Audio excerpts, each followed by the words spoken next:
Assalamualaikum warahmatullahi wabarakatuh. Apa kabar teman-teman semua? Semoga dalam keadaan sehat walafiat dimanapun teman-teman berada. Oke, di minggu ini saya akan menjelaskan tentang matriks. Matriks itu adalah susunan bilangan yang berbentuk dua dimensi, yang mana di dalamnya ada baris dan kolom, seperti gambar atau seperti rumus umum yang di layar teman-teman. Jadi barisnya ada berapa nanti akan diketahui gitu ya, yang disebutkan juga sebagai ordo gitu ya, jumlah baris dan kolomnya. Nah, di sini secara umum ada baris n gitu ya.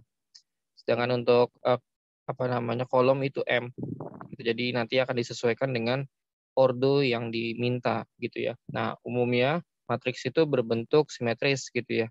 Biasanya ordo 2 kali 2, ordo kali 3 kali 3, 4 kali 4 dan seterusnya. Tetapi tidak menutup kemungkinan ordo ini tidak simetris. Misalkan ordo 2 kali 3 atau ordo 3 kali 2, artinya kalau ordo 2 kali 3 artinya barisnya 3, kolomnya 2 gitu ya. Kalau ordo 2 kali 3 berarti barisnya 2, kolomnya 3 dan seterusnya. Seperti itu. Nah, nanti masing-masing bilangan dalam matriks disebut sebagai entry atau elemen. Nah, kalau saya biasanya menggunakan istilah sel gitu ya. Nah, di sini misalkan ada ordo 3 kali 3 berarti ya. Berarti saya menyebutkan sel 1-1 gitu ya. Sel 1-1 itu artinya adalah kolom 1 baris 1. Baris 1 kolom 1, maaf gitu. Berapa nilainya itu nanti akan diketahui. Nah, ini dia. Jadi ini selnya gitu ya, kalau ya saya menyebutnya sel gitu ya. Yang mana barisnya didefinisikan seperti ini baris ke kanan, kolom ke bawah. Nah, kombinasi dari kolom dan baris itu dikatakan sebagai ordo.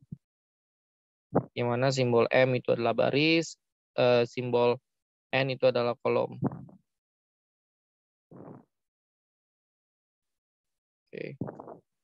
Lalu matriks persegi itu adalah matriks yang mana jumlah ordonya itu simetris. Artinya jumlah kolom dan barisnya itu sama. Seperti ini ya. Jadi ini kalau yang di layar kalian itu adalah ordo 3 kali 3 gitu.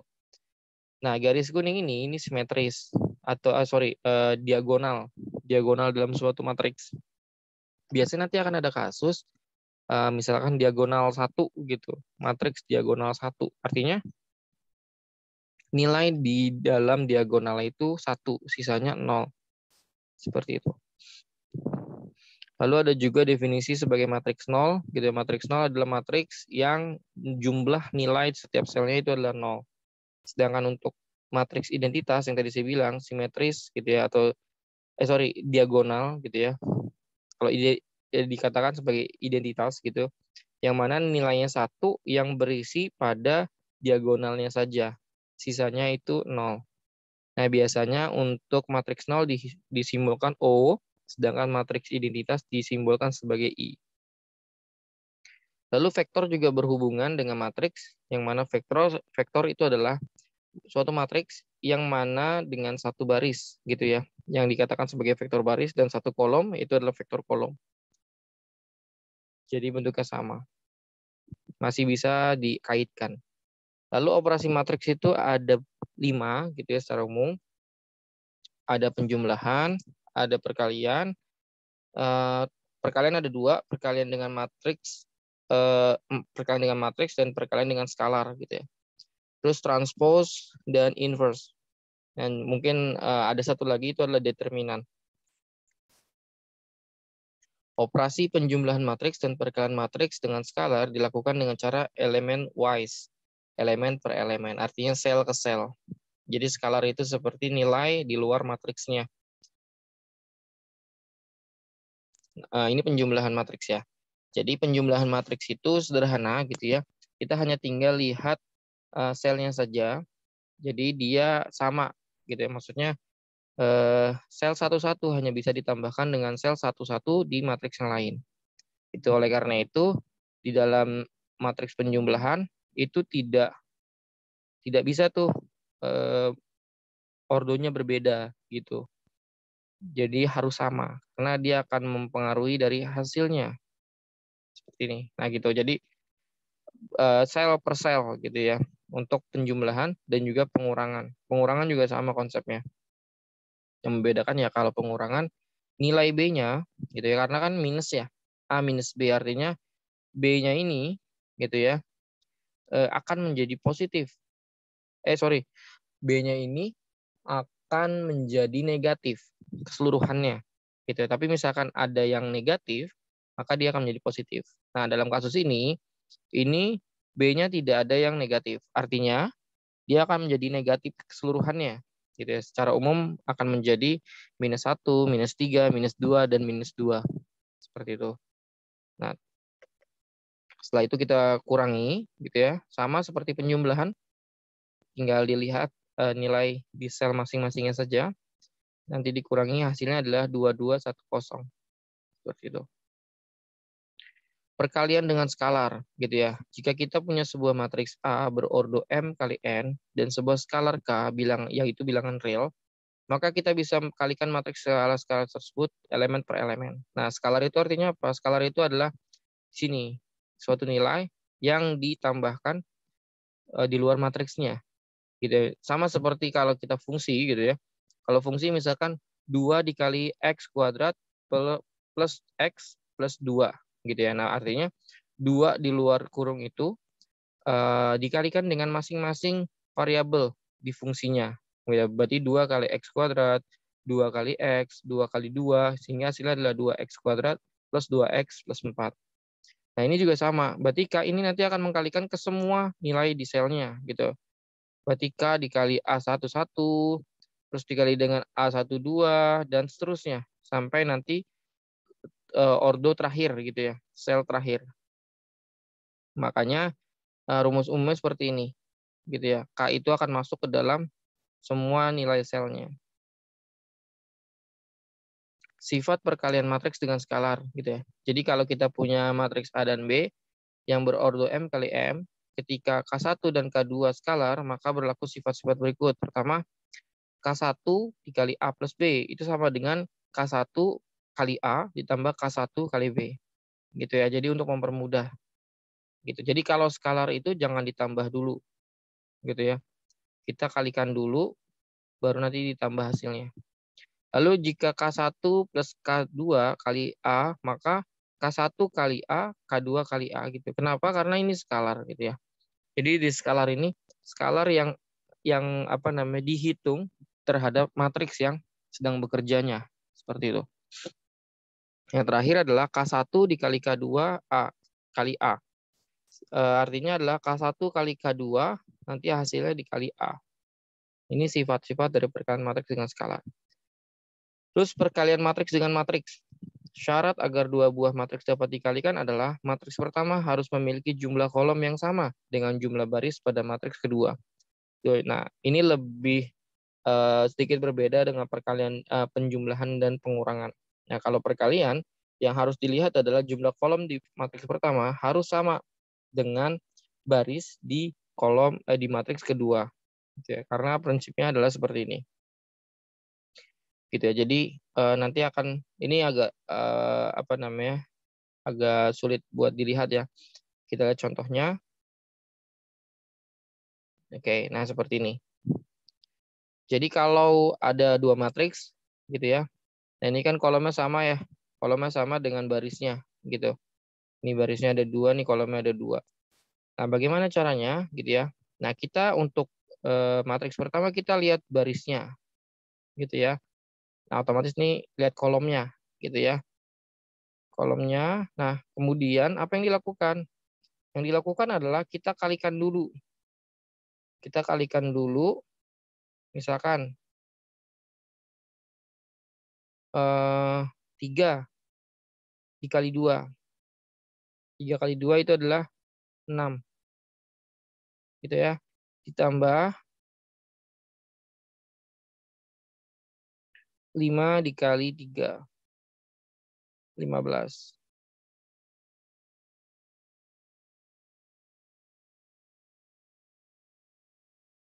Oke, nah hasilnya adalah 21.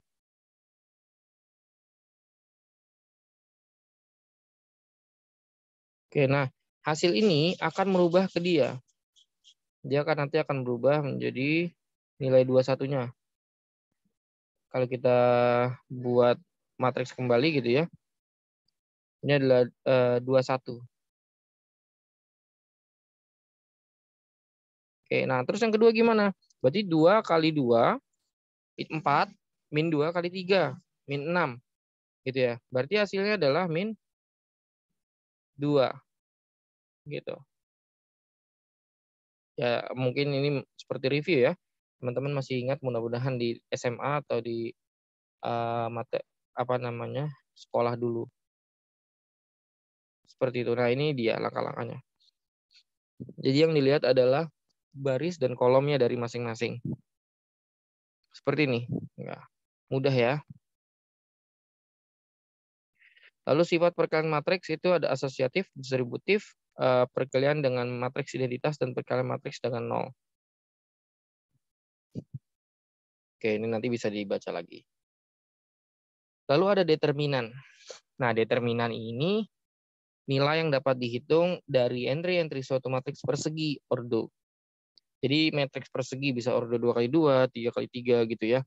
Tapi beda kasus misalkan ordonya nanti tidak persegi gitu ya.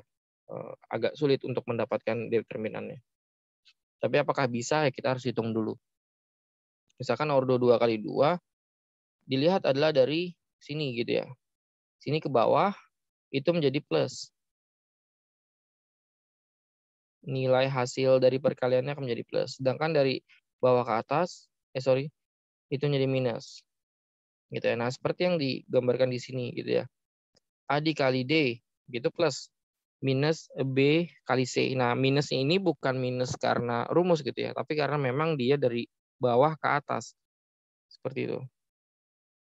Oke. Nah, kalau ordo 3 kali 3 gimana gitu ya. Nah, mungkin ini caranya sedikit berbeda sama yang umum diajarkan gitu ya. Kalian boleh menggunakan ini gitu ya. Jadi kalau dengan menggunakan metode ini adalah di sini tapi saya juga kurang paham sih. Nanti kalian coba baca dan definisikan gitu ya. Nah, kalau saya lebih mudahnya adalah kalau ini sebenarnya kan kita buat dulu nih skalar dan matriksnya masing-masing gitu ya. Kemudian nanti dibuat gitu ya. Dapat dari mana? Misalkan matriks A, jadi barisnya dilihat sebagai nanti akan menjadi skalar. Kemudian A itu dilihat ke A, F, H, I gitu ya. Terus B, DG sama FI, sedangkan C, EH, DC, EDG dan EH. Gitu. Nah, sebenarnya ini mudah gitu, tapi ketika nanti matriksnya menjadi 4 kali 4 atau dan seterusnya makin banyak, mungkin akan lebih bingung kita dalam mendefinisikan. Nah, biasanya saya menggunakan cara yang umum gitu ya. Itu yaitu adalah dengan kita menambah kolom baru gitu ya. Kolom A dan kolom B ke posisi kanan ke sini ya. Mungkin teman-teman lebih paham juga yang ini. Misalkan ini A, B, D, E gitu. Nanti sama konsepnya seperti yang A ini gitu ya. Jadi kita lihat dulu, kita buat jumlahkan dari atas ke bawah terus melintang sehingga semua sel matriks dapat gitu ya. Itu dinyatakan sebagai plus. Nah, kemudian dari bawah ke atas semua juga sama, itu juga dikatakan sebagai minus. Nah, hasilnya sama nanti insya Allah. Oke, nah ini jika lebih tinggi lagi atau lebih banyak lagi gitu. Tapi bisa kita menggunakan cara yang tadi. Oke, nah ini dia. Oke. Lalu transpose gitu ya. Transpose itu adalah mengubah yang tadinya kolom menjadi baris atau menjadi yang tadinya baris menjadi kolom. Itu mudah gitu ya. Ini sangat mudah. Jadi pertama adalah kita lihat barisnya. Misalkan ada matriks 3 kali 2. Kita lihat matriksnya. Kita akan merubah menjadi 2 kali 3 gitu ya. 4 minus 2, 7 itu langsung dirubah, ditulis dulu gitu ya. 4 minus 2, 7. Nah, selanjutnya baris kemudiannya adalah 153 dirubah ke kolom sampingnya. Seperti ini. Gitu. Ini insya Allah mudah banget. Oke, nah terakhir inverse. Inverse adalah matriks dari A disimbolkan dengan B sama dengan A pangkat min 1. Gitu ya, itu inverse-nya. Nah, proses inverse-nya seperti ini. Nah, biasanya inverse itu dilakukan untuk mengetahui jika ordonya 2 kali 2 gitu ya, tapi tidak menutup kemungkinan jika ordonya itu lebih dari itu gitu. Mudahnya adalah kita cari, kan rumusnya ini ya, 1 per determinan A. Nah, berarti determinan A-nya kita cari dulu, berapapun ordonya. Yang pasti ordonya lebih baik adalah simetris. 2 kali 2, 3 kali 3, 4 kali 4, dan seterusnya. Gitu ya. Nah, D min B, min C, dan A ini adalah ketetapannya yang sudah ditetapkan oleh teorinya. Seperti itu. Oke, nanti tinggal dihitung, nanti akan insya Allah dapatkan hasilnya. Oke, nah mungkin sebelum tutup saya mau coba ada tugas ya. Saya jelaskan tugasnya dulu. Oke, tugasnya sama seperti tugas-tugas yang lain gitu ya. Jadi agar tidak sama gitu ya. Saya membuat simulasi seperti kemarin gitu ya. Jadi tugasnya adalah kalian buat matriks ordo 3 kali 3 sebanyak 2 buah. Sebanyak 2 buah yang kemudian diberikan nama matriks A dan B. Gitu ya. Matriks A, matriks pertama berasal dari NIM yang posisi kedua hingga ke 10. Jadi yang diambil yang ini, posisi 2 hingga ke 10. Kan NIM kan ada 10 ya. Jadi yang pertama tidak diambil, itu tidak digunakan. Nah, sedangkan untuk matriks B berasal dari matriks A yang masing-masing nilai selnya ditambah sel tersebut atau artinya dikali 2 gitu ya. Setelah dapat matriksnya, lakukan proses penjumlahan, pengurangan, perkalian, determinan, transpose, dan juga inverse. Gitu ya. Nah, misalkan ini ada sampel. Nah, nanti mungkin akan kejadian nih nilainya besar gitu. Tapi insya Allah nilainya nggak besar banget sih. Walaupun saya tidak mengambil sampel yang nilai besar itu gitu ya. Tapi saya membayangkan mungkin maksimal nilainya adalah 20 gitu ya. Tapi nggak mungkin 20 sih, 18. Karena satu digit itu maksimal adalah 9. Jadi nilai matriks B-nya maksimal itu 18. Gitu ya. Mungkin sebanyak-banyaknya mungkin nggak nyampe jutaan kayak kemarin gitu ya. Oke, sebentar. Nah, jadi kalian nanti buat ininya apa namanya? Buat matriks ya. Misalkan nih, saya buatkan contoh matriks A. Kita bisa menggunakan fitur ini, equation. Jangan lupa ininya dulu. Terus kita buat matriks 3 kali 3. Oke. Nah, setelah itu kita masukkan nilainya. Jadi kita fokus baris dulu ya. Kita baris dulu, selesaikan, baru nanti kemudian turun terus. Misalkan ini kan angka kedua dari NIM contoh ini adalah 1, 1, 0. Kemudian 1, 2, 1. Terus 3, 0, 1. Nah, ini matriks A-nya. Nah, sekarang kita coba matriks B-nya. Kita cari matriks B-nya. Matriks keduanya itu akan dikali 2. Atau ditambah dengan nilai matriks tersebut. Gitu ya. Berarti ini adalah 2. 2. Ini 2. Ini 0. Masih 0. Ini 2. Ini 4. Ini 2. Ini 6. Ini 0. Dan ini 2. Seperti itu. Nah, ini nanti kemudian dua matriks ini kalian lakukan proses penjumlahan gitu ya, pengurangan, perkalian, determinan, transpose, dan inverse. Seperti itu. Nah, jadi jika ada yang memang bingung, bisa nanti WA ke saya. Nanti dikumpulkannya 1 minggu dari sekarang. Seperti itu cukup. Terima kasih. Semoga bermanfaat apa yang dijelaskan. Sampai jumpa di lain waktu. Assalamualaikum warahmatullahi wabarakatuh.